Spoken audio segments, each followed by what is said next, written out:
Folks, I know, I told you I don't have any construction skills. I don't, but here I am in the midst of it.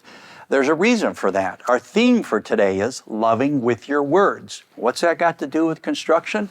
Well, it made me think of this. A conduit. A conduit is something through which other things pass, like water or wires. And I happen to think we want to be a conduit of God's grace. And for that to happen, it starts in our heart. You and I have been affected by the love of Jesus, so it's like it starts here, and then it comes up to here and out of our mouth with words of encouragement, words of grace, words of compassion. And that reminds me of our readings for today. Because in our readings for today, look at Isaiah, the first reading. The encouragement there is no matter what we go through, it says to praise God and to let others know what the Lord has done.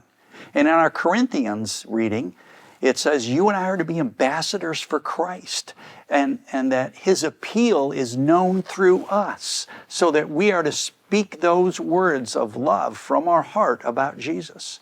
And then in our gospel reading from Luke, it's the account of the prodigal son. Now, what could have happened is that when the son came back onto the scene and to try to get a job from his dad after he blew it all, his dad could have been inflexible and instead spoke words of anger and hatred and get out of here and those kinds of things. But instead, because of his heart from God, he was flexible with his words, coming from the heart, through the mouth, and speaking words of love and acceptance, and that's why he was able to open his arms and accept his son. Folks, because of what Christ has done for us, it affects our hearts, and we always want to do all we can to speak from the heart and speak words of love.